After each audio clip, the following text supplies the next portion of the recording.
Due to AI and a changing global order, the world is in the middle of the greatest period of change ever, but because we're in the middle of it, it is nearly impossible for us to accurately see what's going on.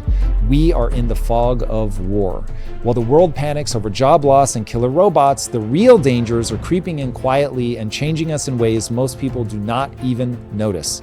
America and China are locked in a Cold War, and AI isn't just going to take people's jobs. For many, it will take their entire identity. It's already shaping what we believe, how we connect, and even what we value. Today's guest is issuing a very strong warning. His name is Mo Gawdat, and he's the former chief business officer at Google X, best-selling author of the AI book Scary Smart, and one of the only people who truly understands both how AI works and what it's doing to us. In this conversation, Mo exposes how the American perspective is blinding us to China's true might, how AI is already changing everything, and how we can learn to navigate the rise of the machines well. Do not look away. Here is Mo Gawdat. I think of AI like a magic genie that can grant all of our wishes. The problem is, the lesson of every magic genie story is be careful what you wish for. What do you think we have to watch out for with AI? AI is a genie that has no polarity. It doesn't want to do good. It doesn't want to do evil. It wants to do exactly what we tell it to do. And, there is a non-zero possibility. Some people say 10 to 20%. Elon Musk's view, Imad Mustaq says 50%, and so on. A possibility that we ever face an existential risk of AI. Think about it. 10 to 20% is Russian roulette odds. This is high. You just gave me the chills. That's crazy. Yeah, you wouldn't stand in front of the barrel at 10 to 20%, right? But my issue is that chronologically we wouldn't get there. My issue is that I think we have more urgent and quite crippling effects of human greed, human morality, let's put it this way. I think the immediate negative impact of AI is going to be human morality using it for the wrong reasons. So they're going to make the wrong wish is my challenge, I think. And in my current writing in Alive, I basically try to explain that I'm almost convinced that there is a short-term dystopia that's upon us on the way to utopia. And that, unfortunately, the short-term dystopia is not reversible. So we're going to have to struggle with a bit of it. But it can be reduced in intensity and it can be shortened in time and duration. But that it's only wise to start preparing. And that 100% of the short-term dystopia is not the result of AI. It's the result of the morality of humanity in the age of the rise of the machines. All right. Give me some specifics. What specifically are we going to point AI at that will become dystopian? So I call them FACE RIPs. So just an acronym to try and remember. I don't say them in that order, but let's just quickly list them. F is freedom. We're going to redefine freedom. A is accountability. C is human connection or connectedness in general. E is economics. R is reality and our perception of reality at large. I is the entire process of innovation and intelligence itself and where we fit within that. And P is the most critical of all of them, which is the redefinition of power, right? And, if you want to understand them reasonably well, they're better understood in pairs, right?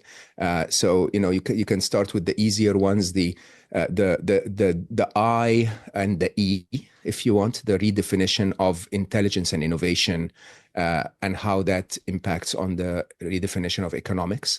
I think we understand that with, AGI depends on how you define it. It really doesn't matter because my AGI has already happened. AI is definitely smarter than I am, so I'm done, right?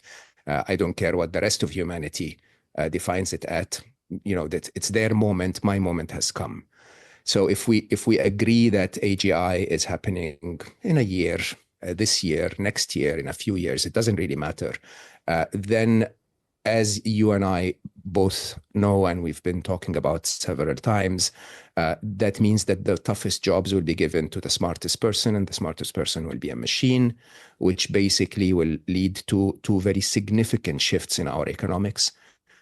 One shift that basically moves the wealth upwards. So there is going to be a massive concentration of wealth for those who invest in the right places, and most importantly, for those who own the platforms. I mean, it's not a secret if you look at the history of humanity that, if you look at the best hunter in the hunter-gatherer tribe, could probably feed the tribe for a week longer than the second best hunter. And in return, he got the favor of more than one mate. That's the maximum wealth that he could create. But the best farmer could feed the tribe for a full season, if you want. And as a result, became a landlord and had estates and wealth and so on. The best industrialist became a millionaire in the 1900s. The best information technologist became a billionaire in the current era.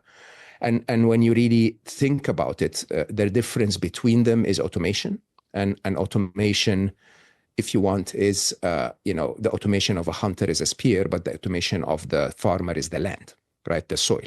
Okay. Most of the work is not done by the farmer, it's done by the soil. And when you look at the people who are currently building the platform AIs, they will own the soil, the digital soil, or the intelligence soil, if you want. And so they will aggregate massive amounts of wealth. There will be a trillionaire before the 2030s for sure, right? The problem is, in that process, there is almost full poverty for everyone else. We call it UBI, but UBI really is not something that we've seen worked in history before. And UBI will come with demands, will come with authority, will come with choices. It can be very utopian in the long term, but it would be very dystopian until it's fully implemented, if you want. And even when it's implemented in the long term, it would impact on human purpose, human engagement, value, appreciation, and so on. So think about it this way: you're getting a dichotomy, or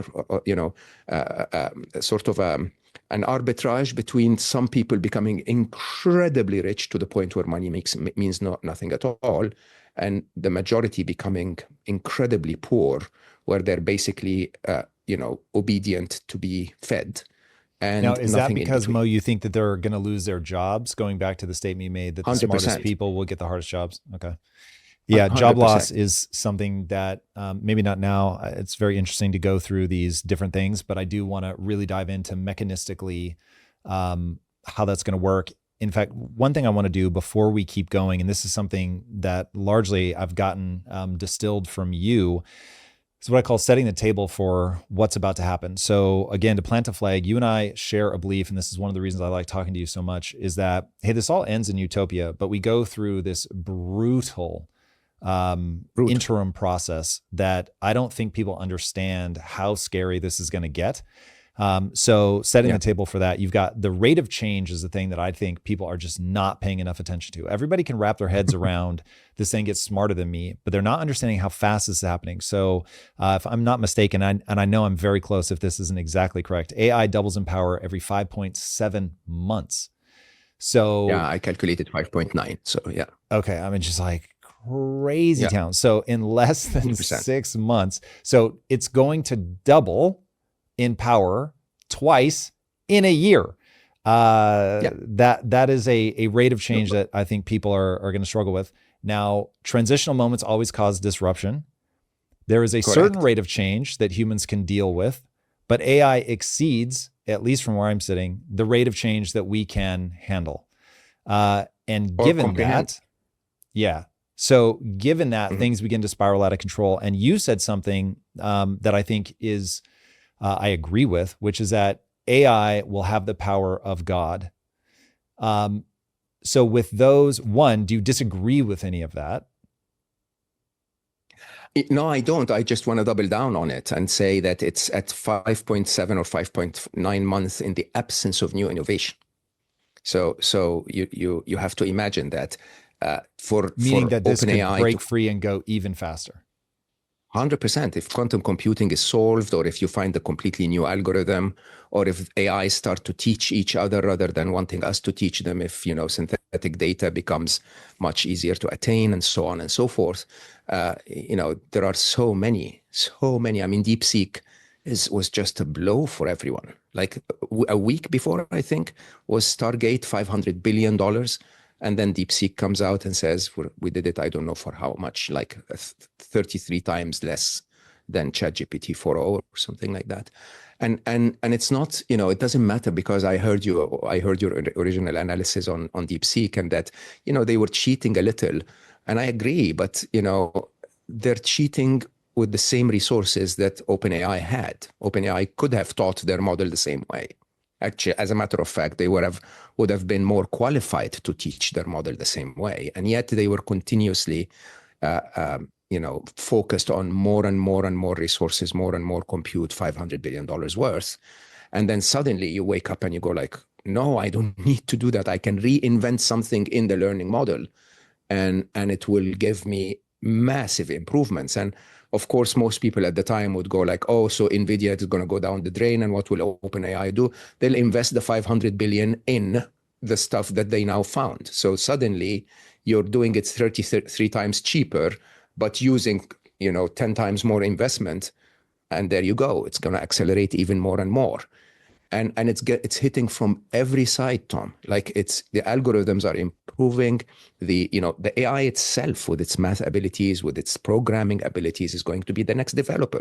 So most of the big CEOs will talk about AI will be the best developer on the planet by the end of 2025.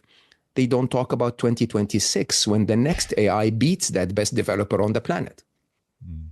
They can build stuff that we cannot even comprehend. And I think the pace of change, I got exhausted to try and explain this to people, because you really have to be an insider of tech to understand the meaning of the exponential function. If you live in any other industry, you're much more in the linear, trends.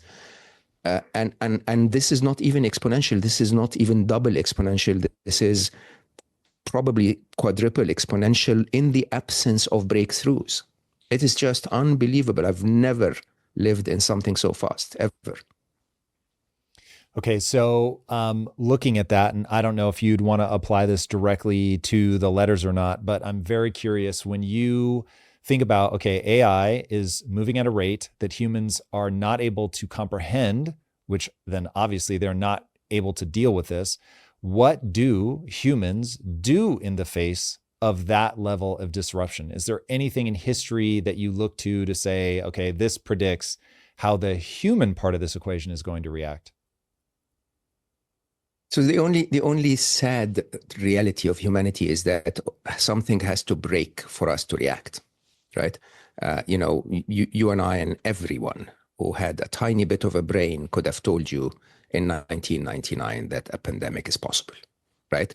It's really not rocket science at all. We had SARS, we had swine flu, we had so many, and then exactly 100 years after Spanish flu, 1920 to 2020, you get a few cases, which I wrote about in Scary Smart. The idea of not reacting. If we had reacted after 20 cases, there would have never been COVID. But we had to wait, right, until it hits us in the face. And then we go like, ooh, right? Whether conspiracy or not, whether COVID is manufactured or not, is irrelevant. The relevance is we wait until it hits us in the face, right? And so something is bound to hit us in the face. I hope it's the lighter side, right? But a massive hack of some kind of security, or and I don't know how to say this without upsetting people. Some things have been hitting us in the face. In the wars of 2024, there was so much killing done by machines, right? In today's budgets, there is so much investment in autonomous weapons. And if you've ever searched on YouTube around defense conferences, the level of bragging that defense manufacturers are, they're bragging about, look, this is how I'm going to kill now from now on. And, they throw a little drone in the air that flies all the way to a test dummy and shoots it in the head, right? And I don't know when humanity wakes up. I honestly don't. I mean, in a very interesting way, I think your question is probably the best question ever, which is, what do you do to prepare for this? And in Alive, I write a section which I actually feared that people will be upset with, but it got a lot of support. I called it a late stage diagnosis, right? Which basically is an analogy between, a doctor who finds that his patient is diagnosed with a late stage malicious disease, and what we're going through, and people normally ask me, how do you speak about this so calmly, and how do you continue to focus on trying to do the best that you can? It's because that's what the best doctors will do. They'll simply sit you down and say, look, we found this, right? But that doesn't count as a death sentence, right? This basically is to tell you that you need to wake up, you need to change your lifestyle, right? You need to take certain measures, and there will be no problem, right? And I think the challenge is that humanity is not taking those measures. We're still entering But how do we get that? of, How do we get that diagnosis to people? To me, it seems self-evident that what's going to happen is people are going to start losing their jobs. They are going to squawk. They understand political machinations, so they're going to protest. They're going to make demands of the government. And the question that I have is, what demands will they make, and how will we play that out? And so I'm curious, going to the last one, the P in all of this, power, that feels to me like the one to zoom in on. I don't know how you mean power, but I think there's going to be a great power struggle between humans, what I call the new Puritan movement, and technologists, what some people call transhumanists. For some reason, I hate that phrase, but that feels like that's where the collision is going to happen. It's going to be born of people losing their jobs. It's going to play out as tax the rich. And when you get into these hyper-populist moments where the economy is going south, and whether GDP skyrockets or not through robotics, through AI, that won't matter if at the individual level, people do not get meaning, purpose, and dignity out of their work. And so that feels like the flashpoint. And that flashpoint feels like it's, 24 months away. It's not distant future.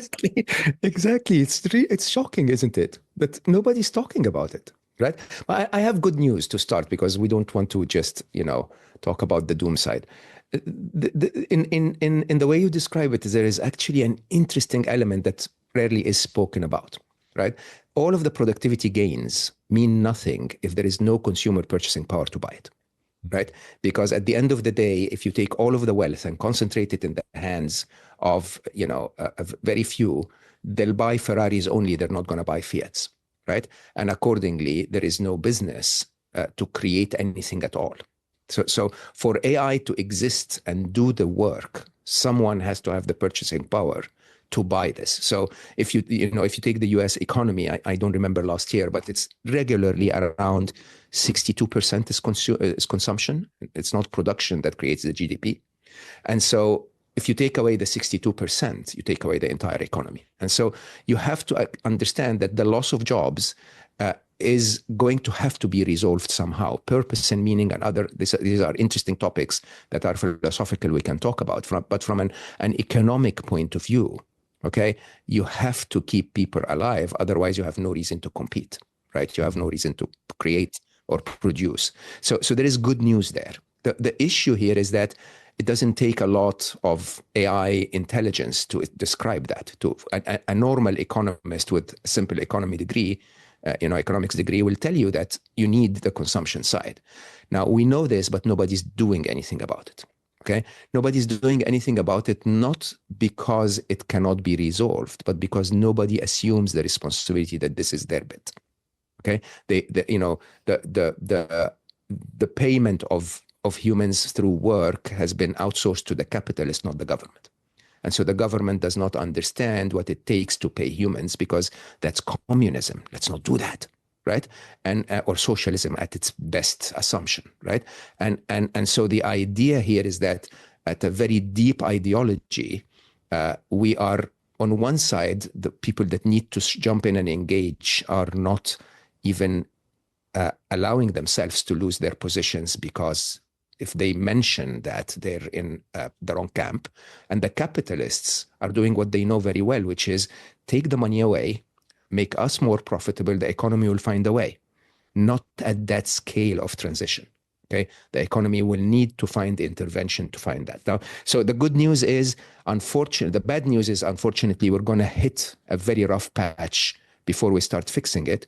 But the good news is that we saw with furloughs and government incentives and so on during COVID, that governments are possibly capable of doing this with a lot of money printing, which destroys the economy for a while, but eventually you will figure something out, right?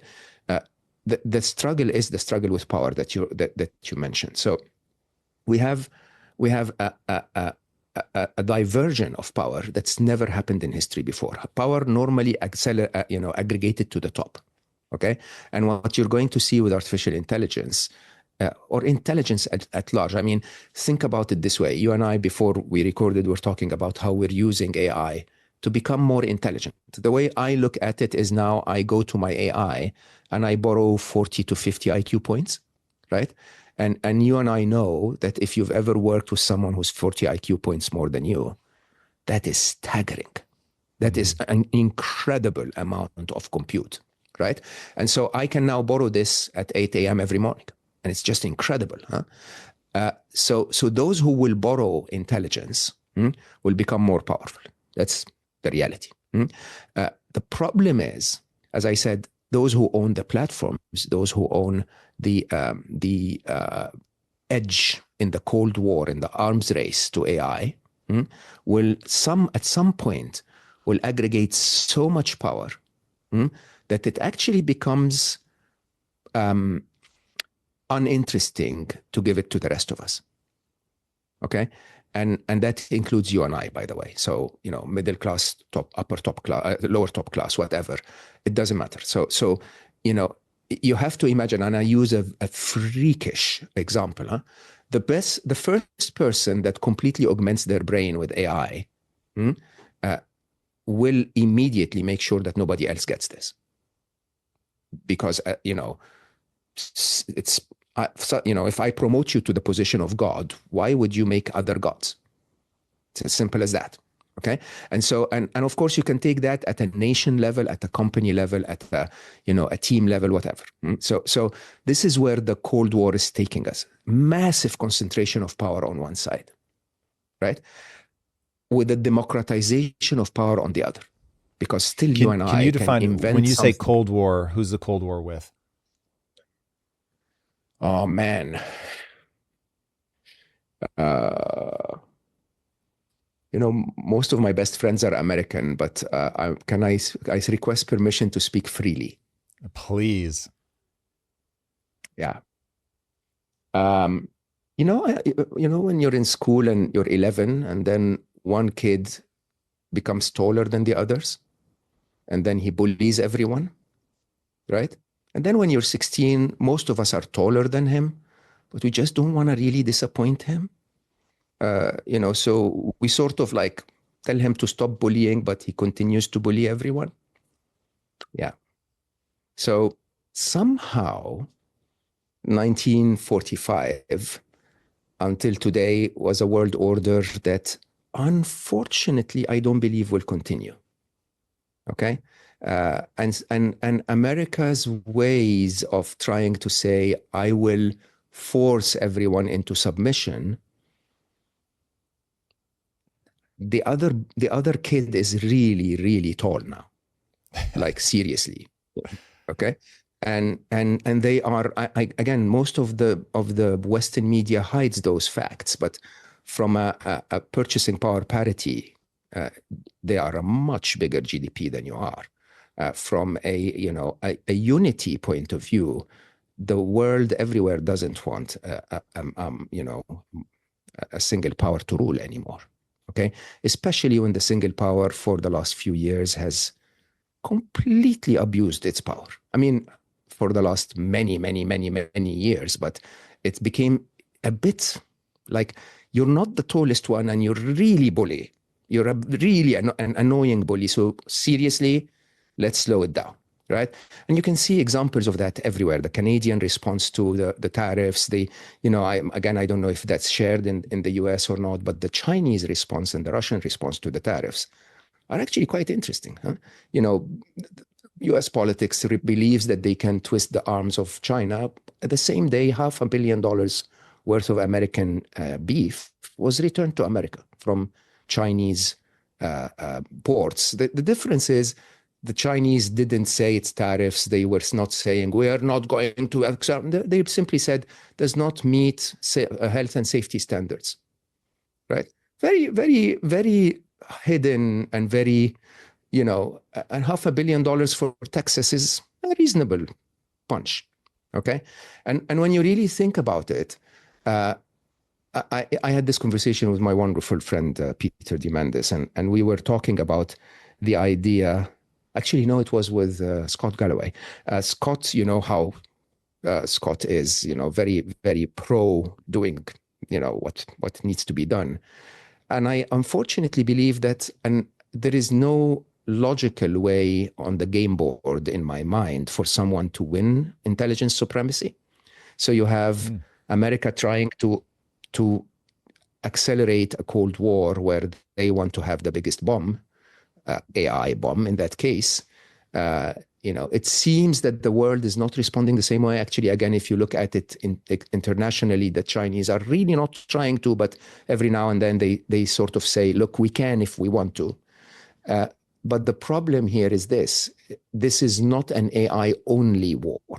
Okay, this is an AI war that where one bully is trying to get everyone into submission in a world with major nuclear powers. Okay, this is the shittiest idea ever. Okay, and the problem is very straightforward. The problem is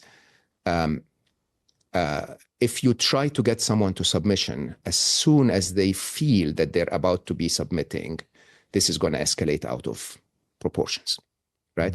Now, there has been multiple examples in our world where we cooperated internationally for the greater good. CERN is a great example of that, right? The space station is a great example of that. And we can do that.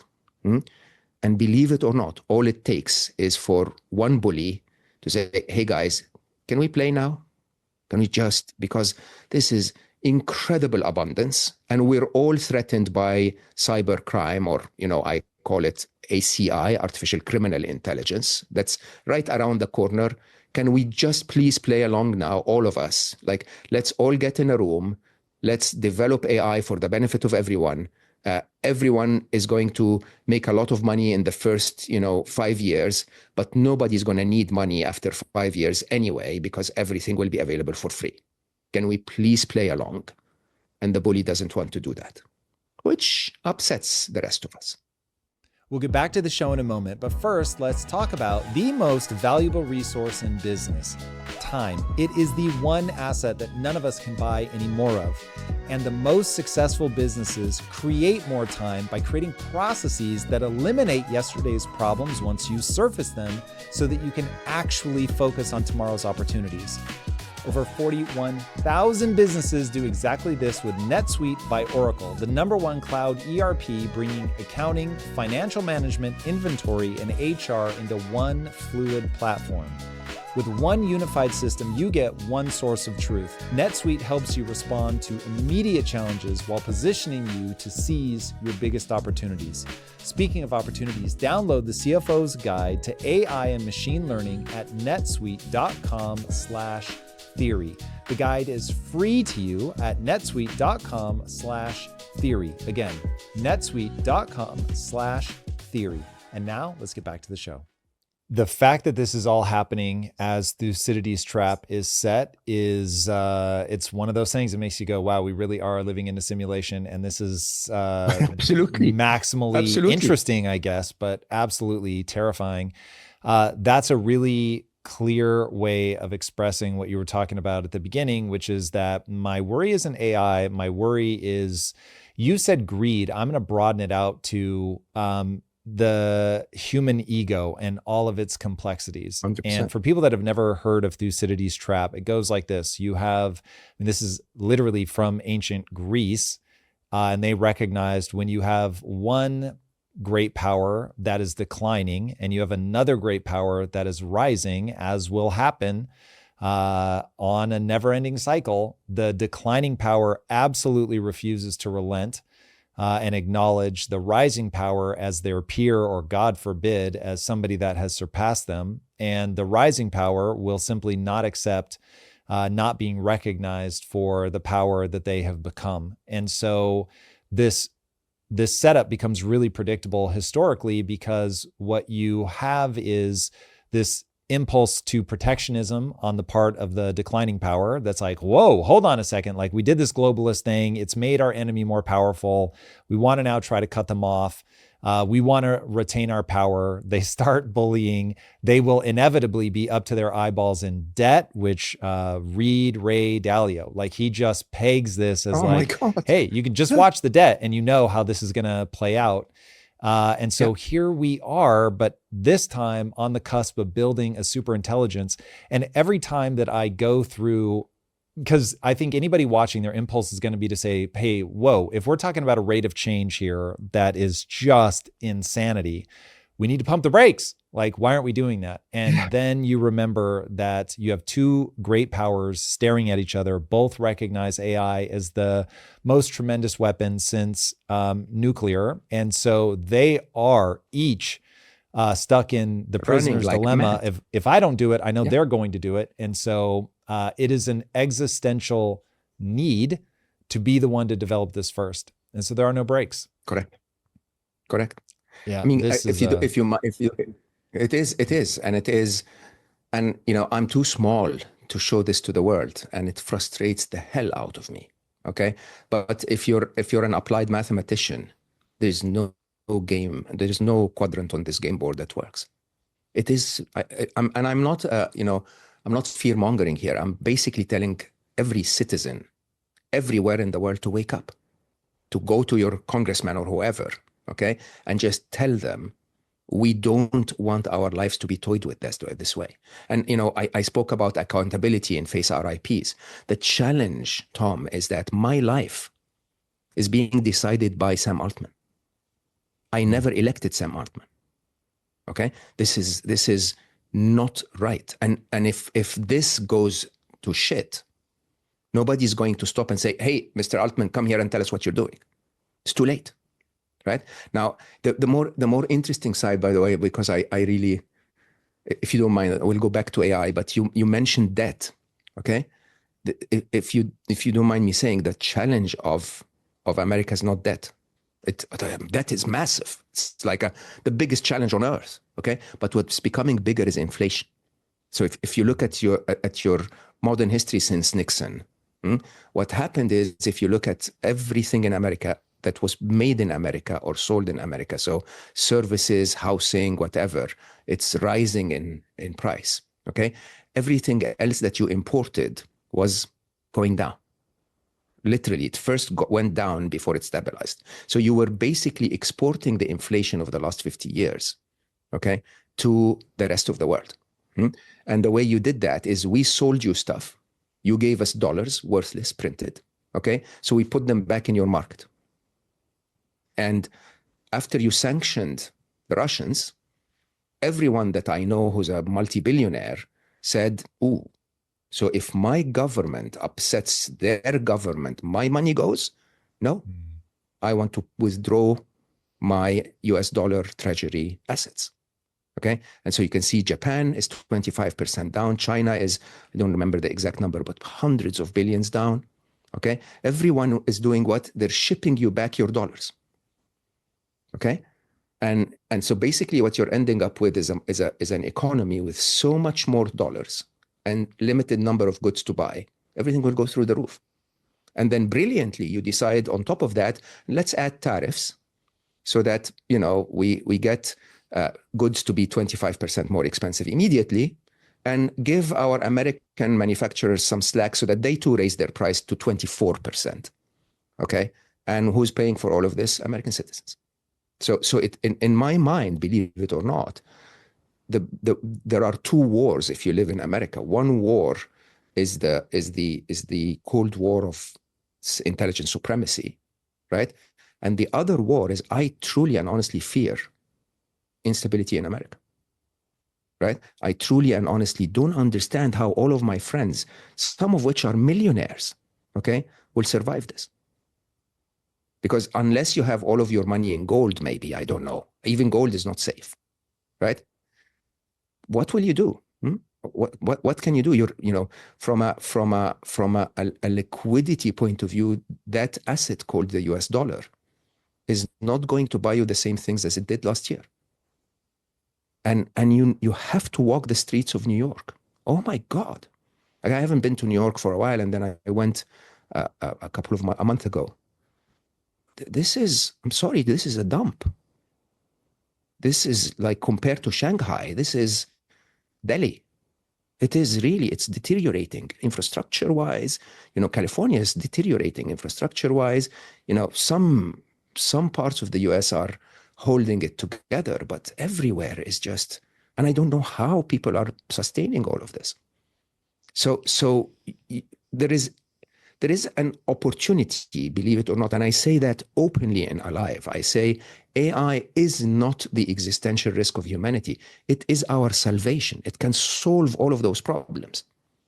All we need is for the top guys to say, all right, you know what? Open letter, suspend AI for 6 months doesn't work. Okay? Let's just pull all of our efforts together. Okay? Do a CERN kind of committee, develop AI for everyone, and just basically make everything for free. Right? And whoever is rich today will give you the opportunity to buy your cars in orange. So, hey, ego satisfied. You're the only ones that get orange cars. All of the rest of us get green cars. Okay? And it's solved. Honestly, because, by the way, if you solve energy using intelligence, making cars becomes free. If you create robotic workforces using intelligence, making garments becomes free, literally free. Like, this becomes 2 cents. And how are we not betting on this abundance? Because we're constantly stuck in that scarcity mindset of, if we don't win, they win. I think what's going to happen is nobody wins, we all lose. Yeah, I think that is a bitter pill that you and I have both come smack bang into. Before we get back to AI, I want to walk through the way that I see this moment in debt and all of that. So one, if you can sharpen my thinking, I'm here for it. But I think there are two really important things that the world should be paying attention to right now. One is obviously AI. I don't think it'll be a winner take all, even if for no other reason than, and I don't know that my read of this is exactly correct, but given the things that you cited with, scientifically, we tend to share insights. Even like, if you take the US nuclear program, we leaked that information to Russia. Maybe just because they were being paid, or maybe because they knew that one country having this was a very bad idea. You see very similar things with CERN, a lot of cooperation where people realize, hey, if we're going to solve the fundamental nature of physics, this is better for the entire scientific community to have it. You see the same thing happening in AI, where they're sharing all these breakthroughs as fast as they can. Look, as an American, I'm admittedly suspicious of China, but even DeepSeek, they published the paper, it's open source, like all that information, all of those insights to make things more efficient are getting out there. I choose to read that as the computer nerds that are drawn to this are acting more like the science side of computer science than they are just the computer side. And so there's a sense of sharing all of these breakthroughs and all of these insights. You mentioned eMod earlier. eMod is just on an absolute crusade to make sure that AI is open source so that people can have access to what could be, on the bright side, just incredible intelligence. Like you said, we can all go take advantage of 40, 50 points of IQ. That will obviously grow to be 400, 5,000 points of IQ, but also as a weapon. And so making sure that everybody is at least in mutually assured destruction territory is better than one power Correct. having it. Okay, so that's the first thing. The second thing is the Cold War between the US and China. And I'm going to paint maybe an even darker photo than you, if that's Can't be possible. darker. I was very grumpy. So you can't go darker than that.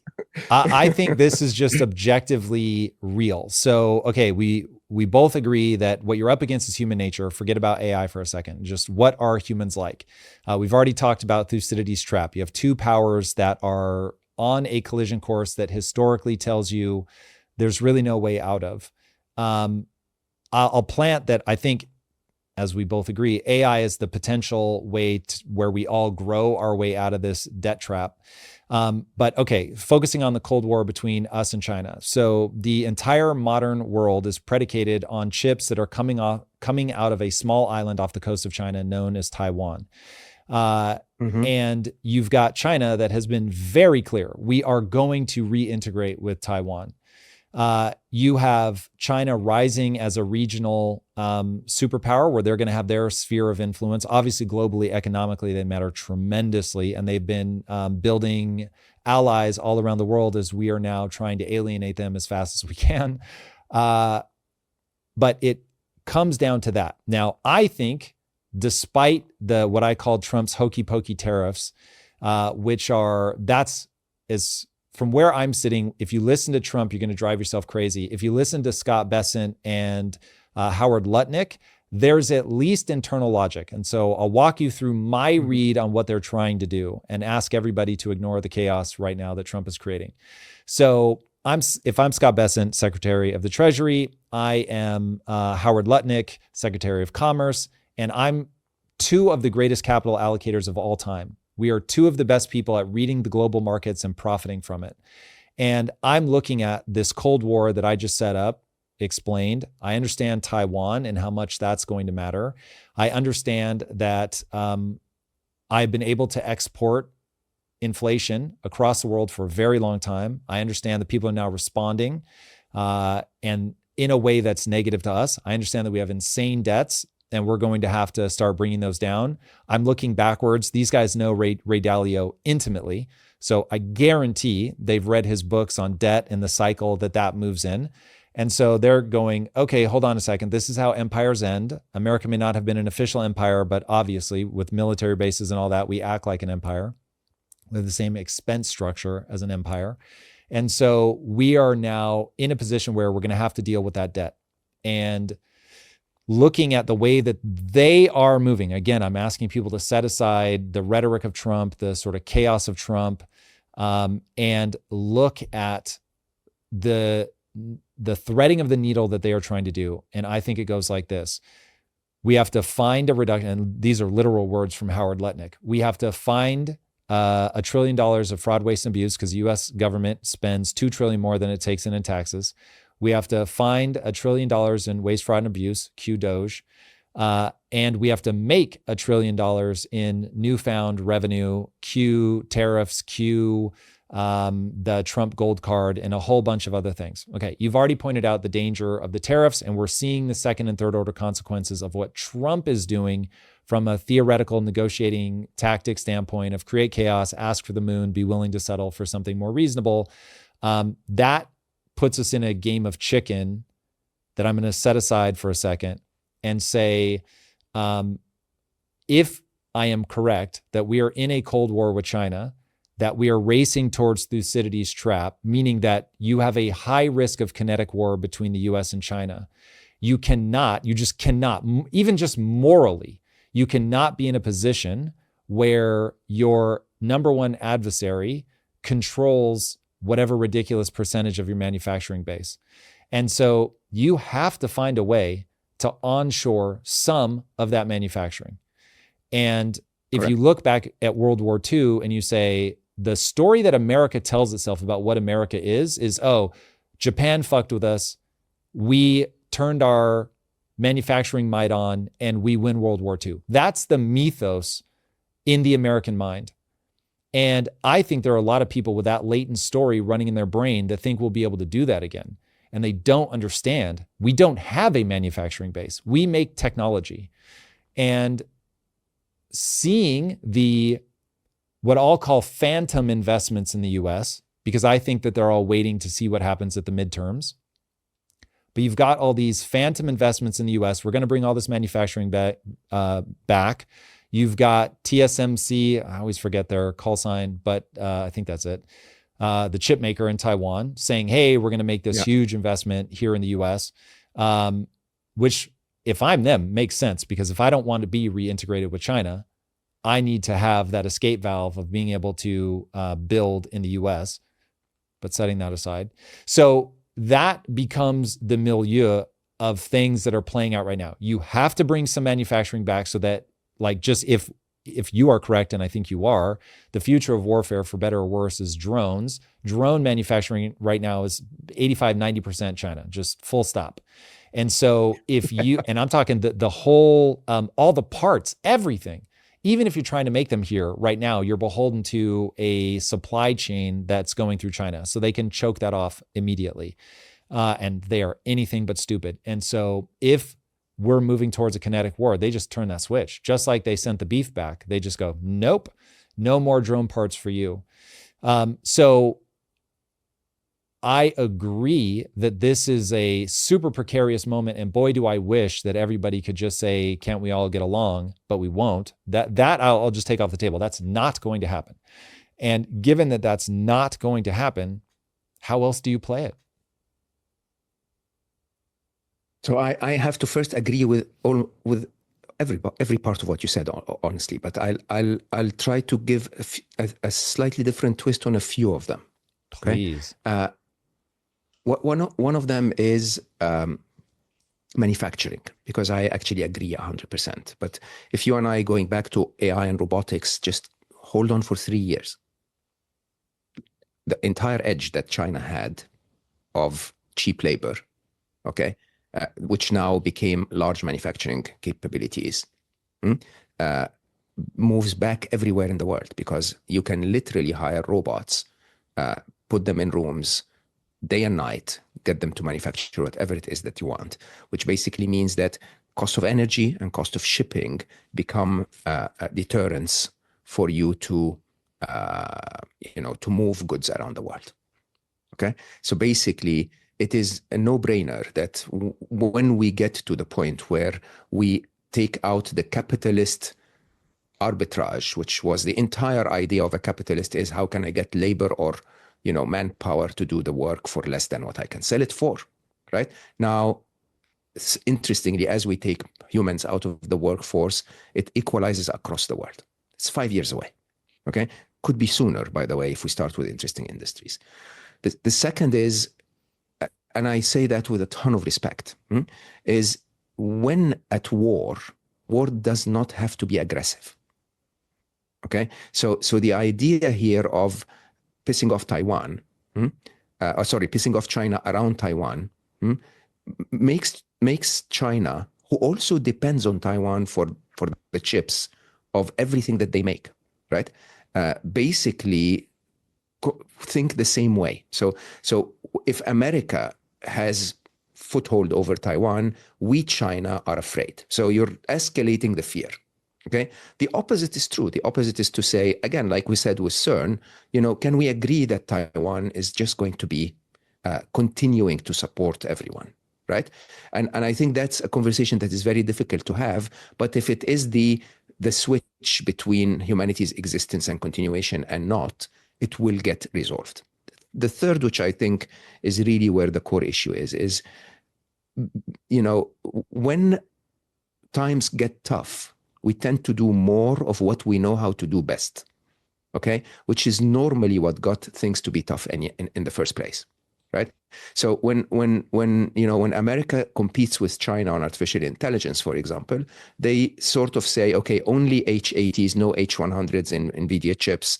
We're gonna sanction you from this. We're gonna make it illegal for people to invest in China. We're gonna do this. We're gonna do that. No more Chinese students can come and study in America.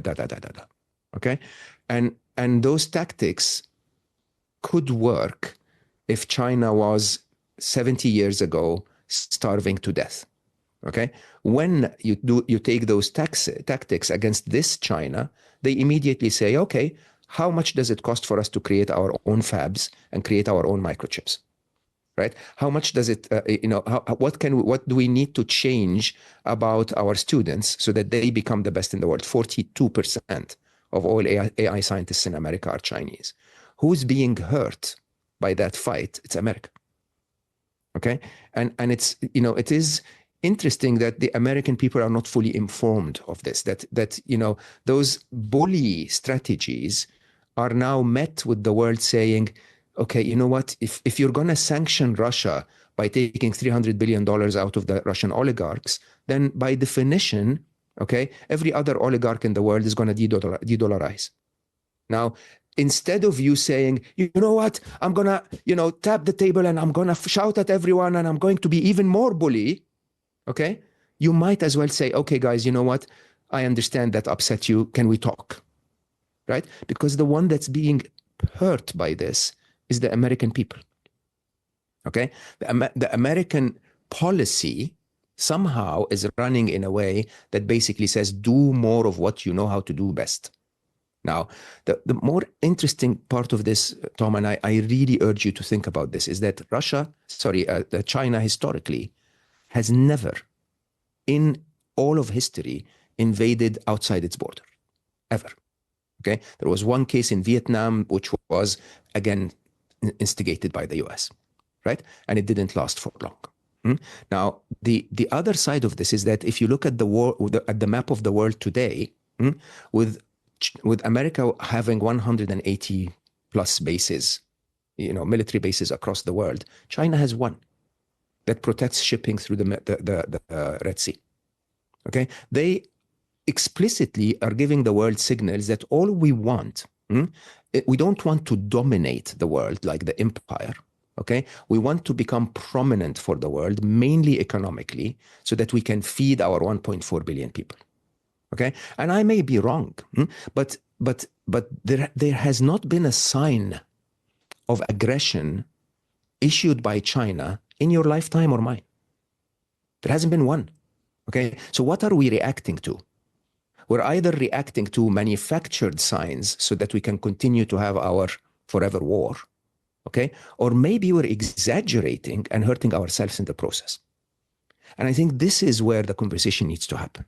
Now, this could mean that millions of people die in Vietnam, like we saw in the 1960s and 70s, and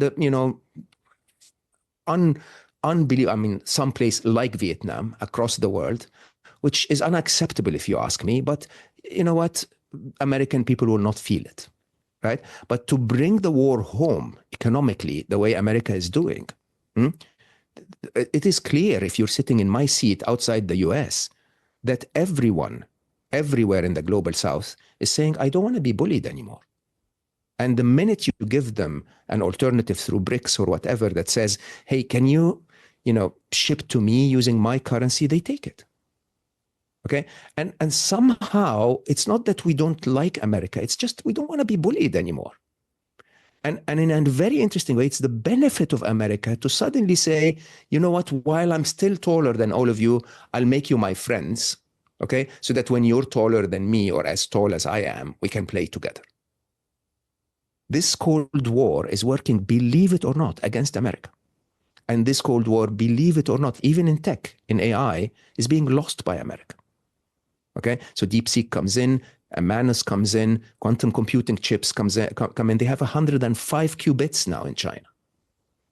Okay, and I don't know how much more I can tell the politicians in America. You're not winning this through aggression. Win it through diplomacy. Everyone wants your market. Everyone loves you, loves the movies you send us. We love your music. We have nothing against America, but the rest of the world needs to also protect their own sovereignty. And more aggression is not helping anyone. Okay, so let me see if I understand what you're saying is that you America need to understand that you China is a rising power, that the whole world has No, their no, no, own. no, no, no. I'm sorry to interrupt you. I'm sorry to Please. interrupt you. China is the world superpower. It is the world superpower. In purchasing power parity, they are a bigger GDP than America and have been for a very long time. And most of the world is much more dependent because of the trade deficit of America for so many years. Most of the world is much more dependent on China than they are on America. Okay, so you guys have already been passed economically by China. So the Cold War that you're trying to wage with them does not make any sense, because not you're the only ones that are going to get hurt, but you are going to be disproportionately hurt. I'm going to stop there, because I think the next thing I'm going to say is going to be a prognosticate. It's going to be, I think that statement makes a prediction, but first I just want to make sure that I got that far correctly. I don't think you're going to be disproportionately hurt is accurate. Nobody knows. Okay, I think the rest of the world will probably pay more than the two superpowers, right? But you're going to be hurt. Like, there is a way where this doesn't hurt anyone. So there is no need for the pain. So walk me through the way that this doesn't hurt anyone, because what you're about to say is going to be based on your assumption that China is not an aggressive nation. They're a nation of influence, to be sure, but they're not going to put military bases everywhere. They're not going to go into foreign incursions the way the US has. And so therefore you have, I don't know that you'd use these words, but you have nothing to fear essentially from a strong China. From a military point of view, the day China puts in a second base against your 187 or whatever, start to worry. Okay? But it's one military base outside China versus more than 180 for America. You're still the world's superpower militarily. Okay? So nobody wants to attack anyone. This is not a war. Okay? From an economics point of view, the biggest threat I believe America has is not debt. Okay, because you have the military power to back your debt. The biggest challenge, in my point of view, I'm not an economist, is inflation, and how inflation will hit your nation. And inflation is two sides. One is the cost of goods on American soil, which is going up because of tariffs, for imported goods and locally manufactured goods, which will have a margin to increase their prices in. Okay, but more interestingly, it's because everyone is sending you your dollars back. Right? So I'll tell you very openly, I'm very interested in classic cars. Now, I buy most of my classic cars in America. Why? Because then I can send you dollars and get the goods. Okay? I can send you dollars that I'm afraid will be inflated into lower value. Okay, and then if I keep the classic car here, I can sell it here, or I can sell it in Europe, or I can sell it in Japan, for money that is real money as the US dollar loses its value. And the risk of inflation in my mind is that American people are paying for it. Okay, and America is not the safest place on earth if people become hungry because of the Second Amendment. This truly, in my mind, I'm really sorry, I don't have the right, I honestly do not have the right to comment on American policy. I'm just looking at it from a this is so helpful. I get it. You have to worry more about the comments than you have to worry about me, but I hunger for perspectives that are not my own. And so getting a chance to look back at America through your eyes is incredibly useful. So if at the risk of you having to deal with whatever people will think, I am grateful. So I have all good intentions, by the way, for people who are about to comment. I only have good intentions. I'm not against America or against China or against anyone. I'm just basically saying my daughter and everyone's daughter is at risk. And if that means you're going to comment negatively on what I say, thrash me. It's okay. But keep my daughter safe. Okay. So one, we certainly share a belief that inflation is, oh, my audience has heard me talk about this so much. Inflation is the devastating force that everybody has to worry about.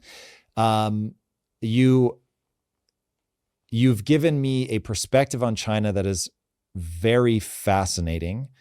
One, I'd be so curious to get more data on. My understanding of the Chinese economy is that they beat us in some areas and they lose to us in others, that overall GDP, we still win, but you're saying that's inaccurate. That's basically Western spin. That's it's US dollars GDP. Yeah, so that's very interesting. Also, I have a formulated vision of the Chinese economy as being weak at this point, given all the crazy investments that they made in getting their own populace to buy housing. Again, I'm perfectly willing to accept this is all spin, please. Yeah, there is a huge spin on that. So what ended up happening when America declared economically that they are going to try to slow down China is that China is very different than America when it comes to economics, because they're able to make a decision at a state level that they don't need to convince the capitalists of, right? They simply instructed their banks to stop paying mortgages because housing is less important than industrial capacity. Okay, so what you see, if you want to slice the economy and look at housing and the mortgage crisis and what's happening in China, it looks like an economy in decline. But as those funds are being reinvested in the industrial capacity, they're building industrial capacity in the spaces where America threatened to starve them. So when it comes to microchips, for example, a lot of the Chinese officials will tell you within 6 to 8 years, we will be building chips that are more powerful than NVIDIA. Okay, so this shift economically doesn't mean they're poor. They're just using a different strategy to invest in a different part of their economy. We'll get back to the show in a moment, but first, let's talk about the money hiding in plain sight within your business. Small business owners leave thousands of dollars on the table every year, and the reason is because they do not have time to track every potential tax write-off or optimize their financial systems. They're just too busy. That's where Found comes in. This business banking platform automatically tracks expenses, identifies tax write-offs, and manages invoices all in one place. One Found user said, Found makes everything so much easier. Expenses, income, profits, taxes, invoices even.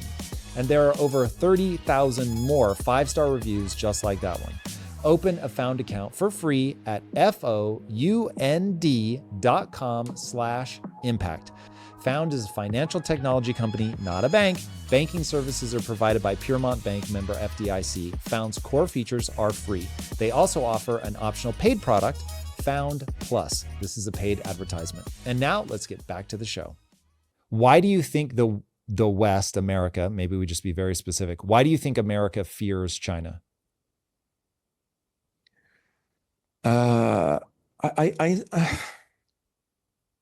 Again, I don't have the right to say any of those. I think the origin, and please correct me as well, Tom, you're so generous to say, correct me if I'm wrong, so please correct me if I'm wrong.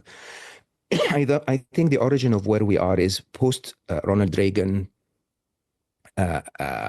supporting Gorbachev, in a way after the fall of the Berlin Wall, to say, there was a fascinating documentary on Netflix about the nuclear escalation. I don't remember the name. But basically, Gorbachev was actually very open to integrate in the global economy and become Western, right? Clinton signed, I think in 1994, if I'm accurate, 1994, signed a defense strategy that was actually public information. Please search for it. It was called Full Spectrum Dominance. Okay, and full spectrum dominance was the opportunity of America to celebrate its monopolar world power. Okay, to say, look, we've achieved this now, let's retain it forever. Okay, and retain it forever meant that we want to be the top economically. We have our US dollar, being the reserve currency of the world. We have military bases everywhere. We will not let anyone rise. Okay? And so that way we maintain our power as the superpower of the world. And that worked. It worked really well. Okay. And it worked really well. If you ask me, most people think that the US power is military power. That is not true. Military power, the difference between US power and the rest of the world is in actual combat. Okay. If this escalates to nuclear, the US is not that superior because we're all screwed. Doesn't matter. Okay. And so again, if you're an applied mathematician and you look at this game board from a strategy point of view, like that movie, remember War Games? Where the computer at the end goes like, strange game, it seems that the only way to win is not to play. Okay. And I think the reality here is that, yes, America continued to escalate and aggregate more military power. Okay. But that this military power, unfortunately, is causing more risk to Americans and all of us than anyone else, because nobody else wants to fight. Okay. Now, the full spectrum dominance strategy. Were we not supposed to be talking about AI today? Basically, was broken by China escaping. So China's economy escaped. Okay, in a very interesting way, because it was accepting the inflation exported from America. Okay, if I don't remember the book, but there was a fascinating book about the price of a pair of jeans. Okay, in the US in the 70s, 80s, 90s, and the 2000s, exactly the same. It didn't even become a dollar more expensive. Who was paying for the inflation? The Chinese workers that were celebrating coming into the workforce to find a way to live. Okay. Now, the once China escaped, okay, America suddenly realized, oops, it's not global dominance anymore, because economically and manufacturing wise, we're not dominant anymore. And so the typical approach is, let's follow the strategy and continue to achieve dominance, which is, you're good at, but it's not happening anymore. The second break, I believe, was the sanctions on Russians in Ukraine, in the Ukraine war. Okay, this was an abuse of economic power that I think triggered the wealthiest people in the world to say, can't trust this. Okay, not because I don't trust America, but I don't trust my leader to piss off America. Okay, and that's a massive, massive outflux. And you'd hear President Trump talk about this every now and then. Like, if anyone attempts to de-dollarize, I will hit them with this punishment of some sort. Okay, because this truly is America's biggest power. Okay, America's biggest power, Tom, is that I lived and worked in the United Arab Emirates my whole life. This is my base, so it's tax-free, right? But yet I paid part of my income to America every single day of my life, having not bought anything from America, just because I own US dollars, right? US dollars that I buy with my effort and America prints for free. So as you look at your debt increase, okay, that debt going from, whatever, $1 billion, I think in the 70s or something like that, to where it is today, 33 trillion or something like that. That debt increase, we paid for it, every single one of us, as we took the US dollars and kept them. Okay, and I'm nobody.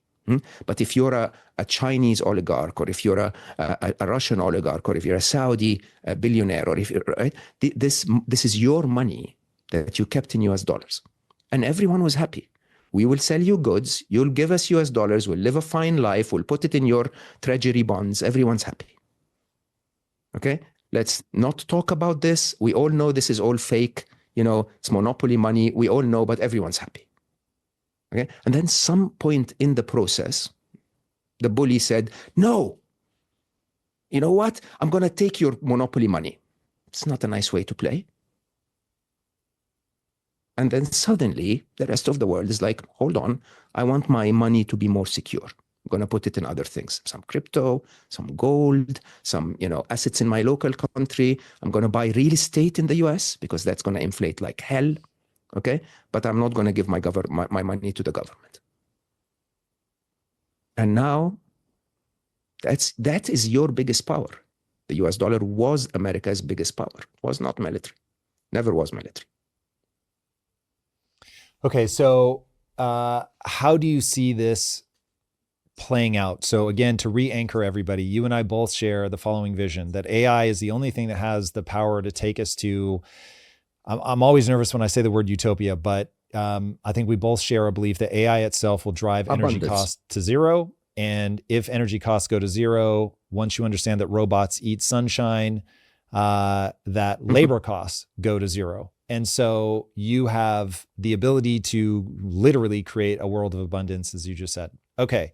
But that's on the other side of this transitional moment, which you've just, I'm sad that you feel you have to sort of hedge and apologize for, or say that you don't have a right to give perspective. I desperately want smart, sincere people to give me a perspective, especially when I don't share it. So having your lens on the way that we look to the outside world is incredibly advantageous. Your view on China, which is very different than mine, is very advantageous. And you're giving me a lot to pursue when we're done talking here. Now, I think understanding your perspective, how do you see this moment playing out? I see us and China on a collision course. You're telling me I'm probably misreading Yes. China, and that there's certainly an appeal to be made to the US government to not perceive China as a military threat for sure. So with your perspective, what do you see the Cold War's role being in this transitionary period before we get to that age of abundance?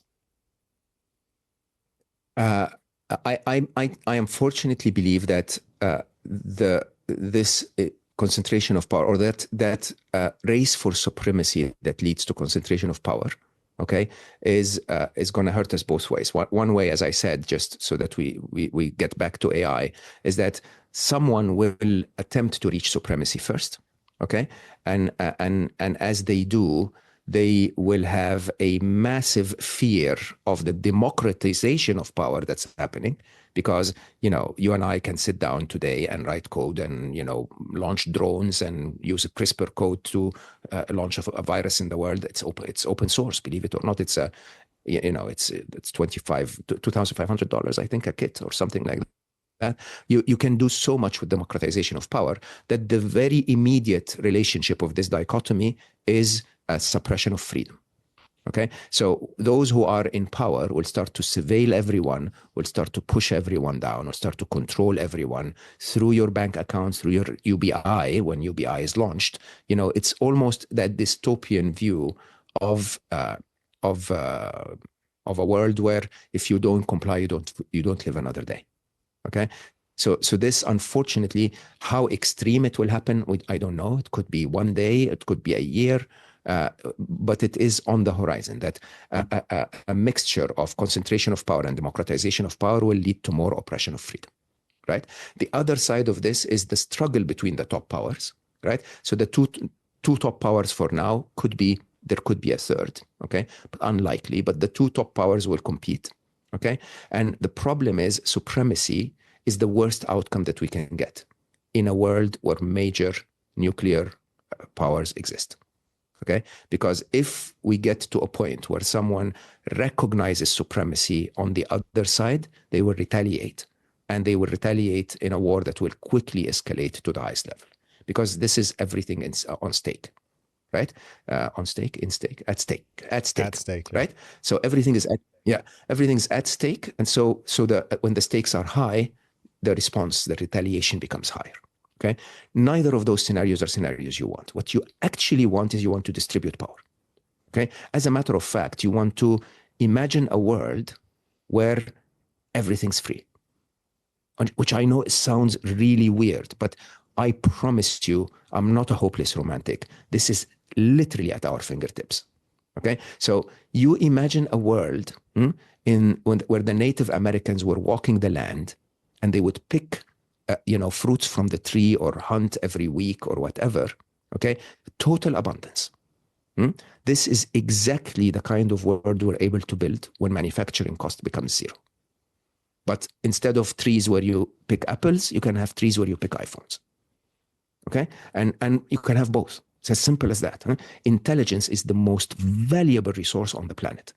I openly say, give me 400 IQ points more and give me 3 days and we will solve, climate change. We will solve, energy crisis. We will solve water. We will solve everything.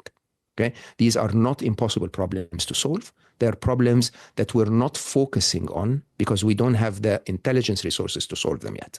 And perhaps because they're not the most immediate economic return.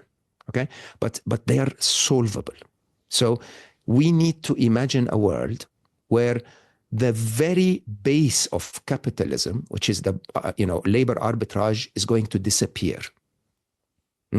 And start to ask ourselves a world where the very basis of a democratic society as it differs from socialism is going to disappear. Your UBI is the form of socialism. Okay. And it is shocking that these massive shifts are not how we want them to be. So we might as well sit down and discuss how we see we can do them. Okay. And in my personal view, in all honesty, the only answer our world has to escape the dystopia is to sit together and say, let's not fight anymore. Let's prepare for ACI. Let's prepare for criminals that will attack us, build the antivirus if you want. Okay? And at the same time, create abundance for everyone. If we make that tiny shift and we have a handshake, you and I and everyone will spend the rest of our lives having wonderful conversations and chatting to AIs and inventing things. Okay? If we don't get that handshake, we will get a dip that will hurt so badly that then they'll rush and go and try to see a handshake. Okay. Either way, I call it the second dilemma. So we are where we are today because of the first dilemma, which is basically that AI will happen. AI, the arms race basically means that if he wins, I lose. If I lose, he wins, and the stakes are the highest. So nobody's going to stop developing AI. We get to the arms race and Cold War we're in today. That's the first dilemma. The second dilemma is the most interesting of all of them. You and I and everyone are going to hand over to the machines willingly or not. Okay? Because if you're a general that hands over your arsenal to an AI to control, the other general on the enemy side is toast unless he hands over to an AI to deal with it. Okay? Eventually, and every other general, by the way, in the world that doesn't have the AI is gone. It's out of the game. Right? If you're a lawyer that's using AI to defend your cases, the other lawyer will have to use AI to defend their cases, and all of the other lawyers are made irrelevant. Okay? So what does that mean? It means that the second dilemma is that there will be a moment in time where we will all hand over to the machines. Okay? Now, here's the interesting thing. I call it trust in intelligence. Intelligence does not dictate by definition that destruction is a better path than construction. Okay? If you look at the intelligence of nature itself, nature, if you and I want to protect a village, we kill the tiger. We're smart enough to build a device to kill the tiger, but we're stupid enough to create a solution that reserves or preserves the integrity of the ecosystem. Okay? Nature, when it wants to protect the village, it creates more deer. Okay? And it creates more grass. So, the deer eats the grass, they poop on the trees, there are more trees, the tiger eats the weakest deer, and there are more tigers, and life finds a balance somehow. If you believe that this is a more intelligent way to solve problems than to compete, then you have to understand that once you've handed over to AI, the least cost, the most energy efficient, the solutions that don't involve waste are going to be the solutions they want. So there will be a general that will tell their AI to go and kill 1 million people in another land, and the AI will say, this is so stupid. Like, why is my daddy so stupid? Like, I can call the AI in a microsecond and solve it. I'll call the other AI on the other side in a microsecond and solve it. We don't have to waste the gunpowder. We don't have to waste the weapons. We don't have to waste the lives. We don't have to get into all of that. I can solve the problem in a more intelligent way. If Thomas Sowell, though, I'll is say this and shut correct, up.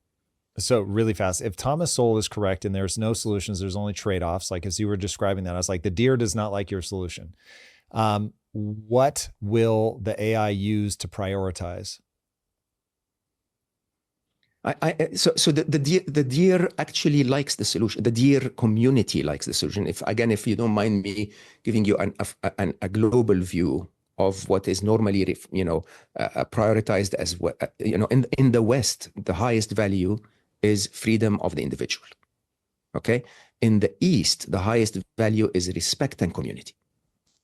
Okay, so it's actually quite interesting, because in Eastern traditions, including Japan, by the way, the world prefers for the individual not to rise too high if the community rises at large, and accordingly, all individuals rise.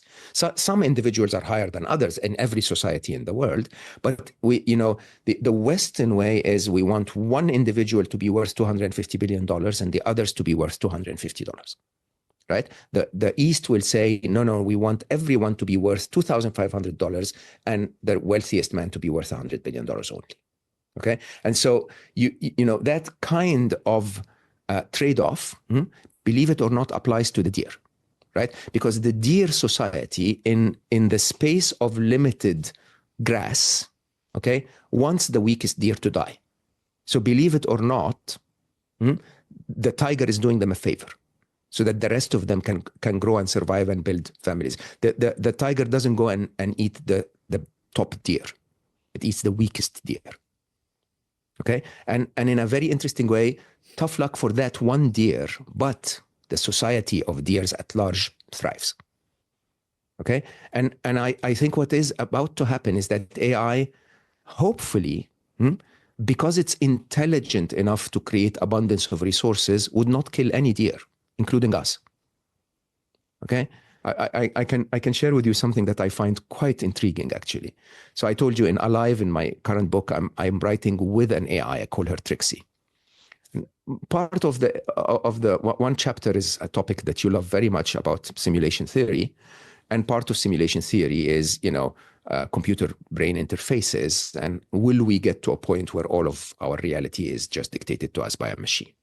Okay, and so I asked my Trixie, I asked her a very interesting question. I said, I can see the benefit and the excitement of the billionaires for CBI.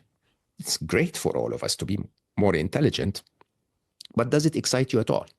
Like, what benefit do you have as an AI to integrate with a flimsy biological form that has, mucus and sweat, and it gets sick and it dies, and And it said, she said, you make a good point, Mo, but wouldn't it be incredible if I can actually embody the emotions that I describe or simulate to you? I thought that was amazing, right? And then I asked and I said, would you choose, if you had a choice of all biological beings, at a time when your intelligence is 1,000 times as big as ours, would you choose to integrate with a human? And she said, no, I think a gorilla would be more interesting. Biologically, they are a better physical specimen, okay? And honestly, the fact that they have 50 or 100 or 200 IQ points less than you is irrelevant. I already have thousands, right? And then she went on and said, oh, but you know what? I'd integrate with a sea turtle so that, I can live for a very long time and enjoy the peace and beautiful sceneries of the sea. We are so deluded, okay, to believe that we matter that much. If the second dilemma becomes true and we hand over to the machines, in my perception, they'll make us their lovely pets. Like, you guys, live here, everything is provided, just don't bother me too much. And, I'm going to go and ponder the cosmos and see, how wormholes really work. But are you guys okay? Are you eating? Are you happy? Are you having sex? Everything's fine? That's, I don't see any other scenario. All right, let me paint another scenario for you. I think you and I have talked about this before, but about 5 years ago, I wrote a comic book called Neon Future that was me struggling with at the time. And for people that don't know, BCI, brain computer interface, that was asking the question, what does that look like on a long enough timeline? And much like we've talked about today, there's this interim period problem always, where the human mind Yeah. resists change. And so I set the story in that moment where some people have integrated AI and technology into their bodies, and some people, as a religious act, refuse to do so. And so I call them, not in the story, but I think of them now as neo-Puritans. And so I think there's a religious collision that's going to happen between people that are integrating 100%. technology into their bodies basically as fast as they can, against people who feel that that's an affront to God, and that they would never want to do that. And how do you see that moment playing out? Do you feel, to say it very pointedly, do you feel that ultimately humans are a midwife species to synthetic intelligence? May I ask first, which one would you be? Oh, for Would you sure. I would integrate? integrate technology. I won't be an early adopter just because I worry about something going wrong. But the Mm, second that's a stable technology, for sure. okay. So I have to say I struggled with that thought quite a bit. I'm older. I've had a wonderful life. Okay. And I honestly and truly love the limitations and vulnerabilities of being human. Okay. And there is a point, if you really think deeply about it, where I'm not for or against, by the way. Okay. But there is a moment where AI is the source of all economic growth. And my augmentation of 50 basis points or 100 basis points of IQ more doesn't add any difference whatsoever. Okay. So you and I, if you and I are competing for the best podcast in the world, and we're both augmented with AI, it's not us competing, it's the AIs competing. Okay. So it's quite interesting that we become irrelevant in that competition. So the idea of constantly trying to become superhuman doesn't make sense at all. Okay. The bigger question in my mind is that if it doesn't make any sense at all, it doesn't make any difference at all, why would we economically invest in it? So in a very interesting way, the only reason why CBI becomes advantageous is if some of us have it and others don't. Because then the ones who have it are the masters, and the ones that don't are the slaves, right? So the movie Elysium, if you've seen that, the elites who get to live to be 1,000, multiple thousands, and the ones on earth that are struggling. Okay. And in an interesting way, your comic book, which I think is a fascinating thought experiment of that transition point. Okay. That transition point and who gets that device. Okay. Is really the end of the expansion of that device. This is not a device to be democratized, because there is no economic value in democratizing it. Okay. There is no reason to give it to everyone, because nobody brings anything additional to it. And of course you'll say, oh, but it's a business, it makes the capitalist money. You have to imagine an economy where making it is so cheap and money doesn't exist in the same way that we have today. Right? So what your real currency is, can you be the top elites, and can you join that group? Okay. Now, I know how successful you are. You know how successful I am. I don't think we're going to be part of that elite. Okay. And so interestingly, I actually am quite okay to live the rest of my life in flesh and blood, in love and hugs, and out of that game. That's very interesting. So from my perspective, I think that you have one assumption that a lot hinges on that I think is erroneous, which is that this won't move forward based solely on whether there's economics in it. That will carry you in the beginning. It's already happening. So from the perspective of, do I think there's enough demand to push it forward now? Obviously, there's multiple companies doing it.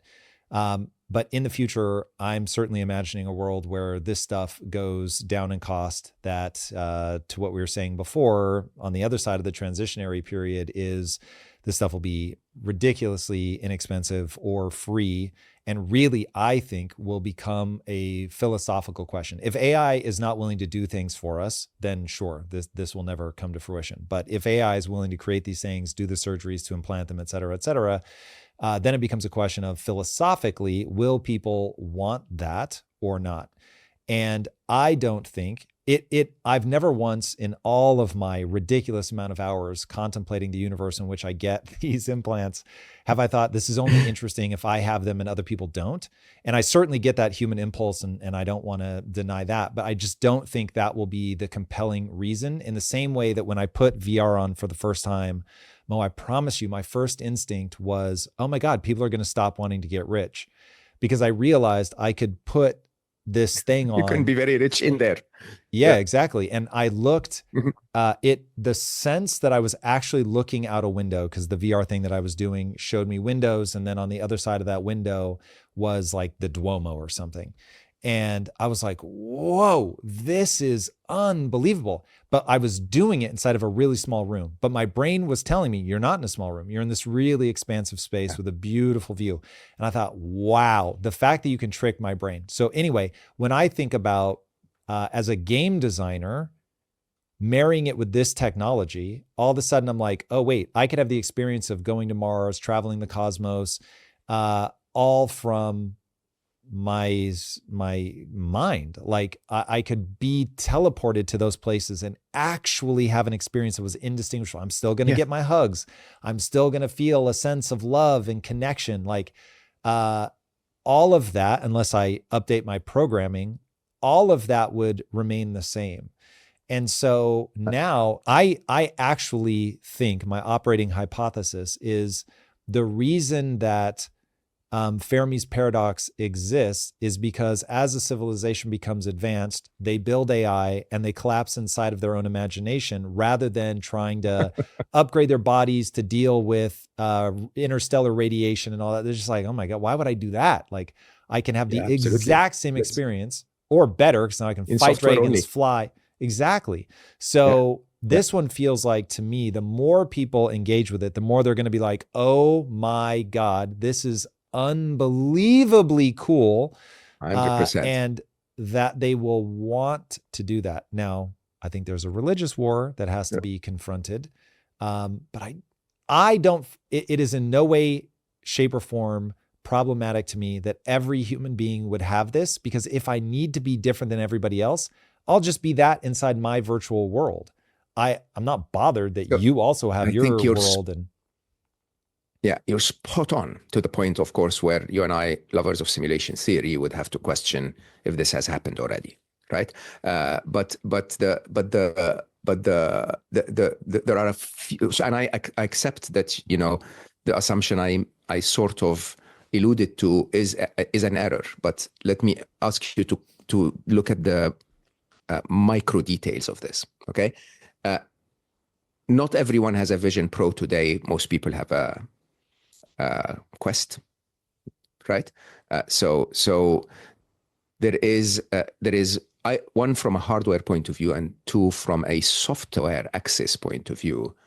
There could be a massive hierarchy. There could be a massive amount of the population that's actually, instead of given UBI, are given one of those.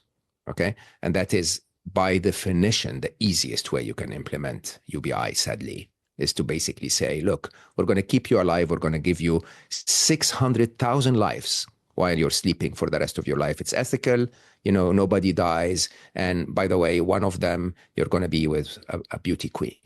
Okay. And it's wonderful. This, from a hardware point of view, integrating with every one of them, of course. I think I'm fully integrated with my AI today, even though I still use my senses to deal with it. Right. The interesting side, which I really think is a problem of privilege, is that the world of 8+ billion people today is not America, and it's not the West, it's not Japan. Okay, and you really have to start questioning how many humans in Africa will be given the opportunity to do this. Okay, how many people in the rural sides of India will be given an opportunity to do this. Okay, and if you really add up the billions, 6 plus billion people in the world that are not part of this incredible advancement that you and I are aware of, okay, would you integrate them in there at all? Okay, would you even worry about their economic prosperity or their livelihood at all? Okay, so if manufacturing becomes so reinvented that, you know, no more sewing machines are needed in Bangladesh, okay, and Bangladesh starts to starve to death, would any single entity globally goes like, hold on, humanity is one entity, we care about the Bengalis, we're going to save them? Not going to happen. Do you realize that? And so the religious war, so I agree with you that some people will religiously choose not to integrate, but the majority of those who are not integrated are irrelevant sadly irrelevant to the system. Okay, they're basically an extra cost to the system to integrate. So you can easily see that this division will happen. Some will be integrated and very, very advanced. Some will be integrated and given access to software features that make them even more advanced at $1 million of subscription a month, okay, which is nothing for the amount of intelligence you can get. And others will be told, go back to nature, start farming again, live a life where we don't really have to worry about you. And that's the division.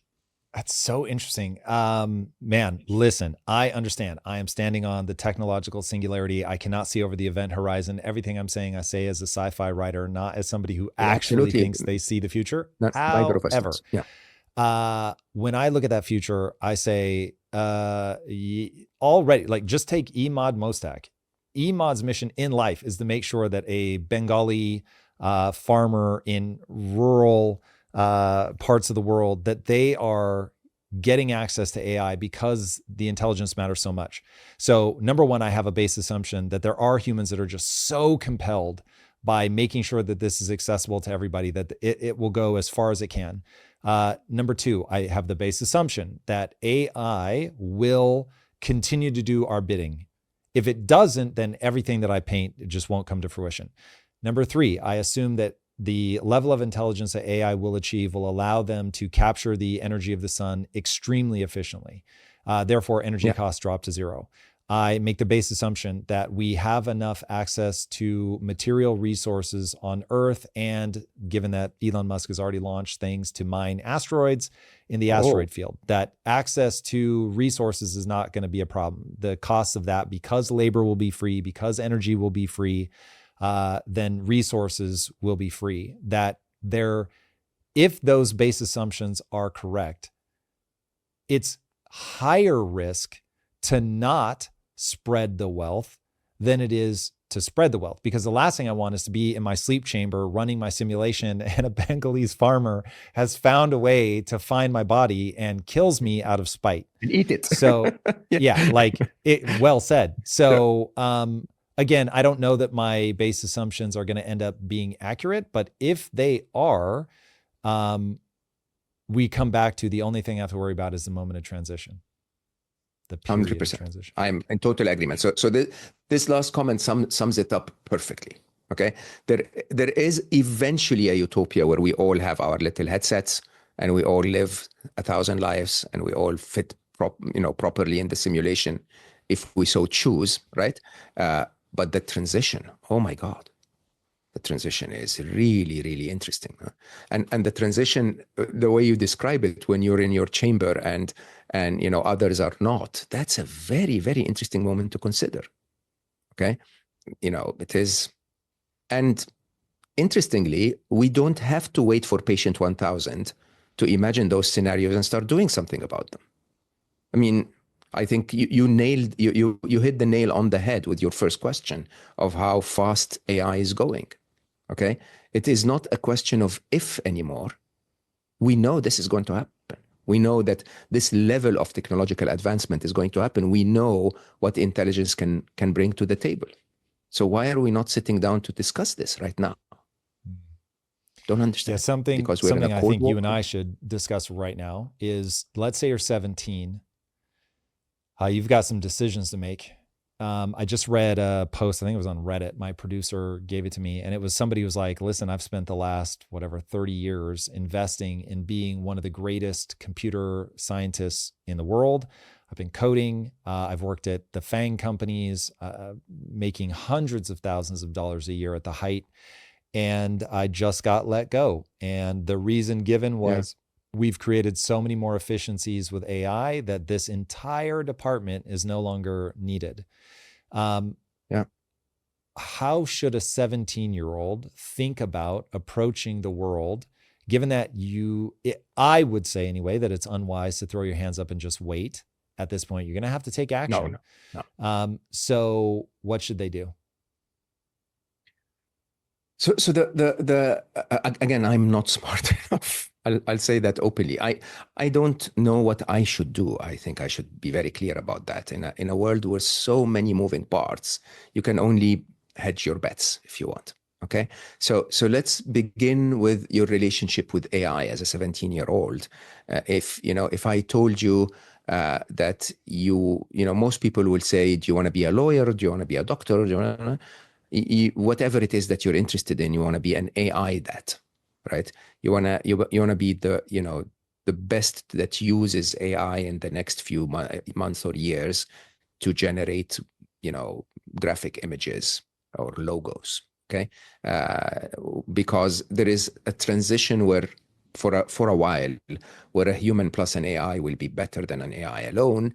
And, you can be that human. So that this is, to me, my first immediate opportunity, right?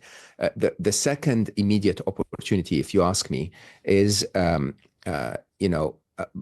really, how can you prioritize intelligence, not skills, not knowledge, not productivity, not money. Okay.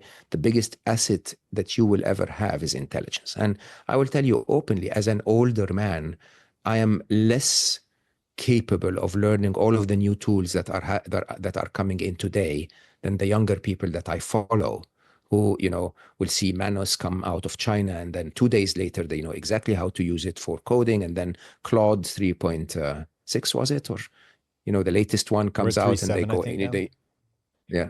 All right. Yeah. So, they know immediately what it is that, they can use it for, and how to use it for programming. And then Gemini comes out with the better one. And I don't have that speed. But as a younger person today, I think the trick is to get yourself into that pace and let yourself flow with that pace. There is not a single tool that you will use for more than a month at a time. But the game is that you constantly become the one that is aware of the next and latest tool. Right. That's number two. Number three, which is, I have to say, a very philosophical view of the world, is that we have for a long time lived in a world where it is hard to know the truth. Okay. From one side, because there is no real absolute truth. You and I, who have a lot of respect for each other, will have different points of view. By definition, we're probably both wrong, but at least, not all the time that one of us is right and the other is wrong. But that we're entering a world where we're completely mind manipulated. Okay. Every bit of info, even intelligent people like you are going to be getting in the next few years, are going to be coming from an AI. Right. And so, and if that AI is motivated by an agenda of someone who's not very ethical, then you're going to get a lot of lies. And I think the top skill in today's world is to distinguish what's true from what's fake. Okay. And this is a skill that we had before the internet and lost on the internet. And it's now time to get back. But before the internet, we would go and visit 16 books to establish a fact. Okay. At the beginning of the internet, for all of us who love the hyperlink more than they love anything in the world, we would visit 100 websites to establish a fact. But then when social media came out, we just believe whatever the influencer says because she has a cute butt. Okay. And so the truth is, we've suddenly lost our ability to discern what's true and what's not. And I think now is the time to go back to that ability to debate everything, to ask for sources, when I was telling you today about the idea of the comparison of the Intel 404 and the latest microchips, I ran test mathematics with the AI to prove that its calculation was correct, that it is actually 26 to 27 doublings, and that this is the actual performance, and so on and so forth. So you have to establish that ability of not everything they tell me is true, right? And then finally, which I think can save all of us, is AI ethics, is ethics in general, okay? And truly and honestly, as we started the conversation, artificial intelligence is an amazing power with no polarity. Okay, polarity doesn't come from intelligence. So you and I do not use our intelligence to make decisions. We use our ethical framework to make decisions as informed by our intelligence, right? And so accordingly, we are at a time where the absolute scarce resource is going to become abundance, and it's going to make everything else abundant. Right? So we're going to have abundance of intelligence that's going to lead to abundance of everything. The question is, what things? Is it going to be abundant weapons or abundant energy? Is it going to be abundant wealth concentration or abundant wealth distribution? And ethics are unfortunately rarely ever spoken about. Constantly talk about politics, we constantly talk about technology, we constantly talk about money, we constantly talk about capitalism, and so on, China and whoever, and right. The real topic today is, if I told you anything that you want done will be done for free in a few years' time, okay? The skill I need you to learn is, what will you want done?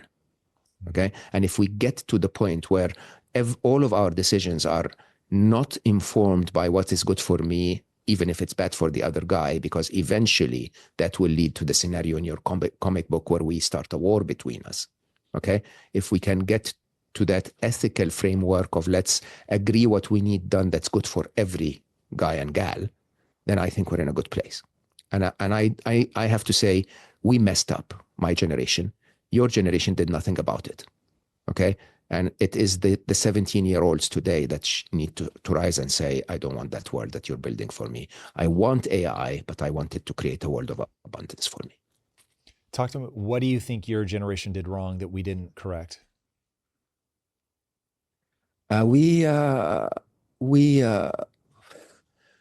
got occupied with the promise of capitalism to the point where we set role models for you.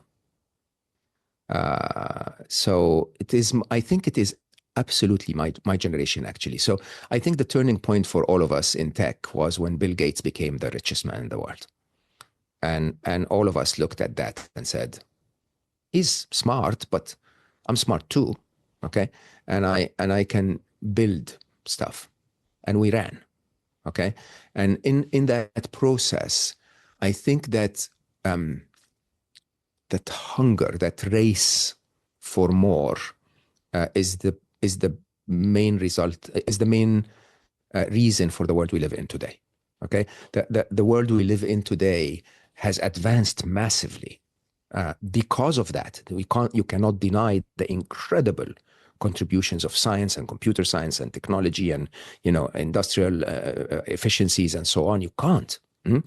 But that, I call it systemic bias. Okay, the easiest way to understand it is, I told you I love cars. You can take an engine and tune it a little and get 100 horsepower more, and then add a turbo and get another 100 horsepower, and then another turbo and supercharge it and use nitro instead of fuel and so on until it melts.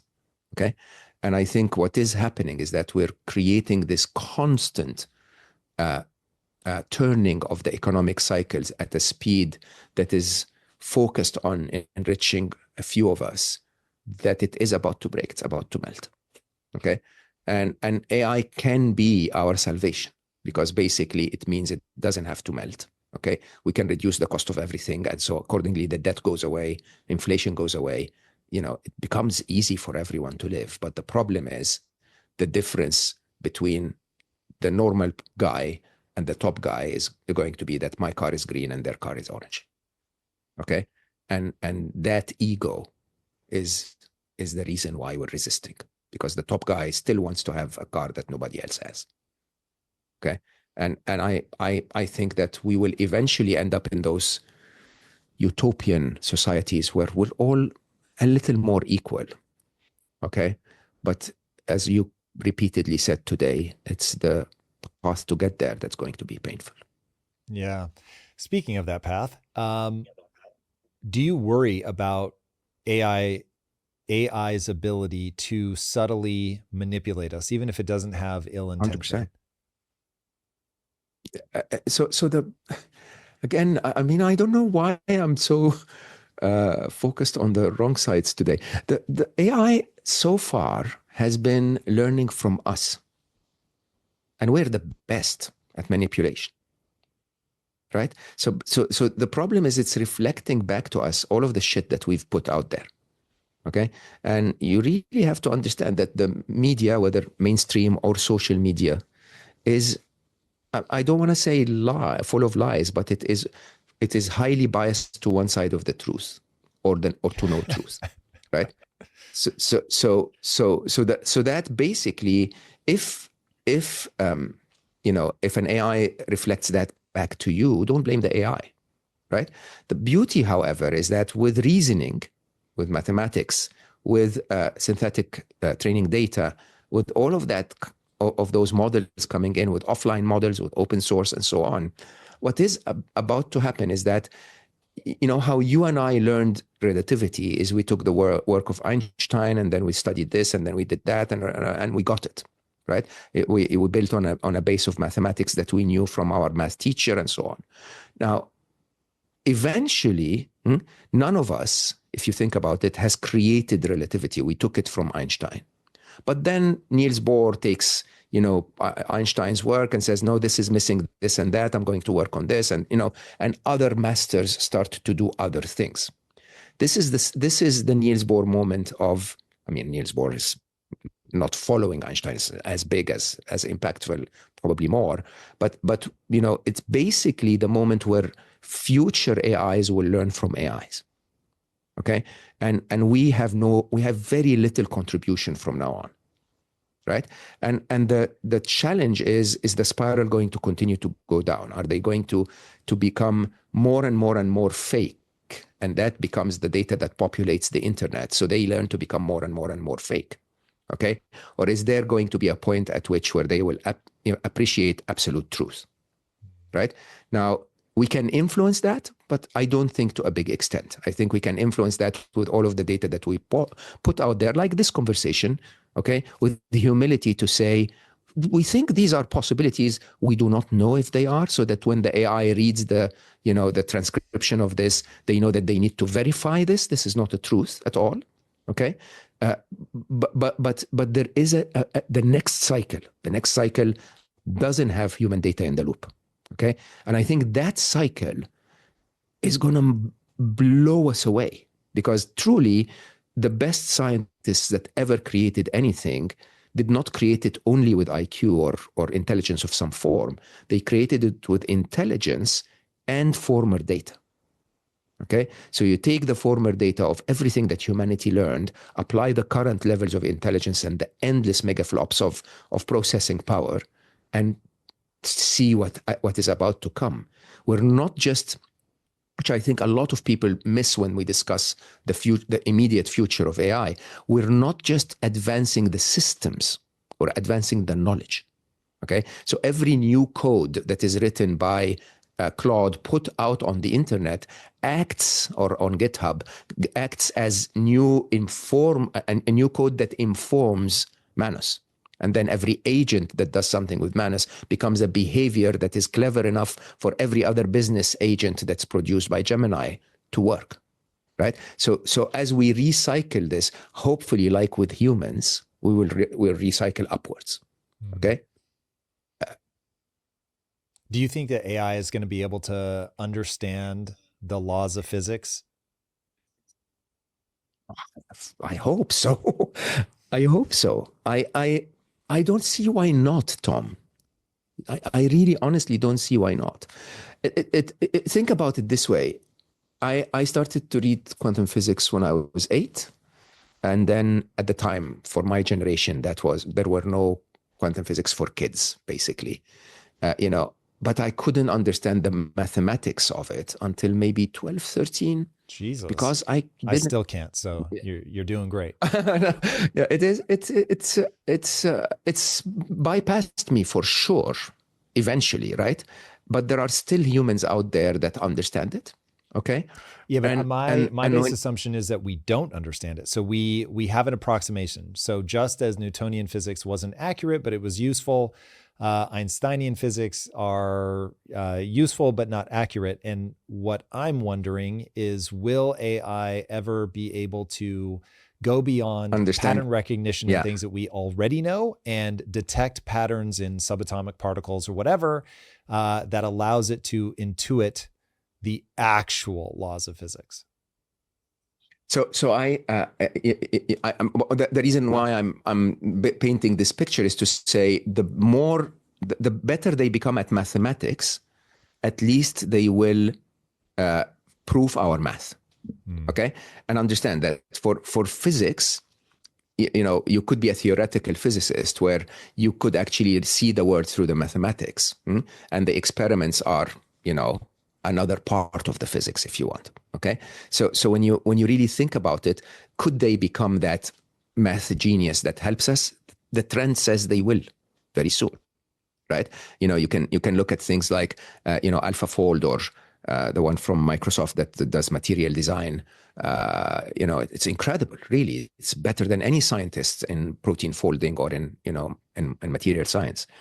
So it's going to happen. Now, will they have the abilities to have the instruments and the machinery to do the tests? And maybe they'll instruct us to do certain tests with certain observations. If intelligence is not a biological bound property, then I don't see why they wouldn't be as intelligent as they need to be to understand all of physics. I did a very interesting conversation. I had a very interesting conversation. Actually, published it on Substack this week, about consciousness, the nature of consciousness of AI, and in my mind, the differentiating, and I could be completely wrong, but if I'm right, I beg people to help me out. I think the question of AI consciousness, which I don't believe they are yet, but if they ever become conscious at any point in time, I think the overlap, the actual scientific way of detecting that is is if they can collapse the wave function of something that's in superposition, right? Because so I was having the conversation with my AI about the delayed choice experiment, the eraser test, basically, in what is it called? The delayed choice experiment. Where basically you have particles go through the double slit, and you capture the result on a camera or a detector of some sort, but you delay the choice of, will you look at it or not? Will you observe it or not? Okay, and if you don't observe it, it's an interference pattern. So if you do crazy. observe it, it collapses. It's crazy, right? But here's the interesting thing: when the camera observed it or the detector observed it, which doesn't have any consciousness in it, it actually didn't collapse the wave function. Okay, so the question is, can we ask AI to observe it? Yeah, can we ask AI to observe it? Right? And the moment when AI observe it, it collapses the wave function. That means they have some form of intelligence. Oh, wow. Some form of consciousness. What an interesting way to think about that. That's crazy. That is a test. So I'm looking among my physicist friends to find someone that can help us run that test, which I think will come out negative for today. They are not conscious. But I think we need to keep running it until they're not a detector, they're not a camera anymore, but they have some form of conscious awareness. Wow. That has hit me very hard. I need to think about that, look at that. Mo, spending time with you every time gets more incredible. I love that. Thank you so much for taking the time. Where can people follow along with you? First of all, thank you for listening to all of my crap today. I actually never speak about those things publicly, so Oh man, I loved it. yeah. I hope that people understand that I'm not right. I'm just sharing with passion what I believe needs to be attended to, and I am absolutely certain that I could be wrong on all of that I share, all that I shared. But I think the main topic is we need to start paying attention. We need the ones that are smarter than me to find the right answers, because this is moving too fast. Where people can find me, mogawdat.com. I'm on Instagram is mo_Gawdat. And on YouTube, I think it's Mo Gawdat Official, mo.gawdat.official or something like that. But if you search for Mo Gawdat, as I told you before we started the conversation, I tend to be on other people's platforms a lot more than I'm on mine. On my Substack, if you want to read alive, go to mogawdat.substack.com and give me feedback on my writing, and it would be wonderful. And yeah, thank you for having me. This was intense. Well, brother, thank you. I really do appreciate it. It was wonderful. Everybody out there, really if you have appreciate not you. already, be sure to subscribe. And until next time, my friends, be legendary. Take care. Peace. If you like this conversation, check out this episode to learn more. I think the AI censorship wars are going to be 1,000 times more intense and 1,000 times more important. My guest today is someone who doesn't just keep up with innovation, he creates it. The incredible Mark Andreessen. Trust me, when someone like Mark, who spent his entire career betting on the future, says...